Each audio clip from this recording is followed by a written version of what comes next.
C'est difficile de vous la décrire parce que chaque journée est différente.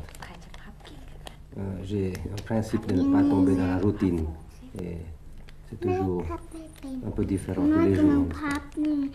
J'imagine tout de même que pour vous, votre métier de roi vous demande d'assister très régulièrement à ce que nous appelons ici le Conseil des ministres.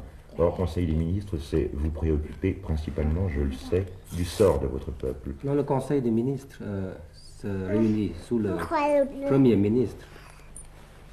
Je n'y assiste pas. Mais si je veux rencontrer certains ministres, il faut m'inviter à venir, ou bien plusieurs ministres en même temps, pour certaines questions. Quelles sont vos grandes préoccupations concernant par exemple la santé publique en Thaïlande? Car je crois savoir que justement la santé publique, c'est un des problèmes que vous vous efforcez de résoudre le mieux possible. La santé publique est un problème mondial, et parce que tous les gouvernements qui sont bons doivent s'occuper du bien-être du peuple, du pays. Et nous avons toujours fait, depuis bien des années, une campagne pour la santé publique, pour que le peuple puisse comprendre comment vivre. Oui, vous parlez du peuple qui est heureux. Et il est une chose remarquable d'ailleurs lorsqu'on parle de Thaïlande, c'est que lorsqu'on traduit ce mot de Thaïlande, on sait que cela veut dire terre libre, je ne me trompe pas, n'est-ce pas? Lorsqu'on parle de Bangkok, on parle de cité des anges, ce qui montre vraiment que votre pays est un pays heureux. Je crois probablement le plus heureux du sud-est asiatique. Comment l'expliquez-vous alors que vous êtes entouré au fond par des pays en agitation politique perpétuelle?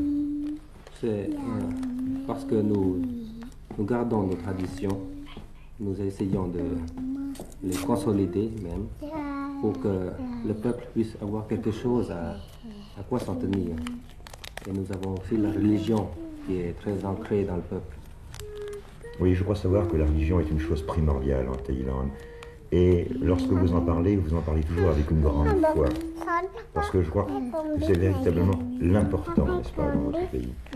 C'est très important parce que nous devons avoir un refuge pour pouvoir vivre, n'est-ce pas? Avoir un idéal et un moyen de vivre, une manière de vivre. Les grandes cérémonies religieuses, il y en a une chaque mois en tous les cas. Cela dépend de la saison. Et d'ailleurs, nos cérémonies religieuses proprement dites ne sont pas très luxueuses parce que la religion bouddhique n'a pas tellement de rites.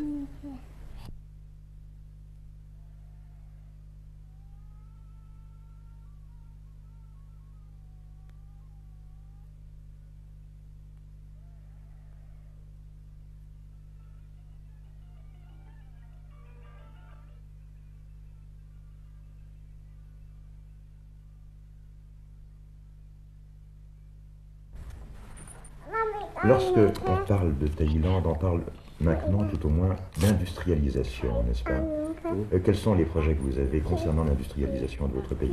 Si je vous pose toutes ces questions maintenant, c'est que nous évoquions tout à l'heure ce Conseil des ministres auquel vous n'assistez pas d'ailleurs, mais que nous évoquions au fond les problèmes sérieux qui sont les vôtres. Après, tout à l'heure, si vous le permettez, nous verrons l'autre côté de votre existence.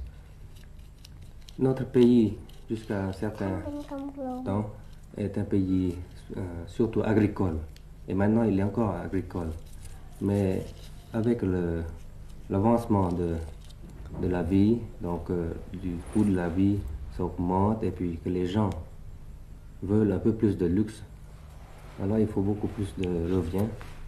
Et l'agriculture ne peut pas apporter tant de bénéfices si rapidement. L'industrie est la seule solution. C'est pour ça que nous devons nous diriger vers l'industrie qui est très faisable chez nous. Mais lorsque vous parlez d'industrie, vous faites allusion à quoi? À la soie ou y a-t-il d'autres choses encore? Il y a déjà la soie depuis assez longtemps, mais plutôt du artisanal. Mais d'autres industries, plutôt de l'industrie légère d'abord. Nous allons parler de problèmes sérieux aussi. J'aimerais maintenant que vous nous montriez qu'un roi est aussi un homme et qu'il y a certains moments dans son existence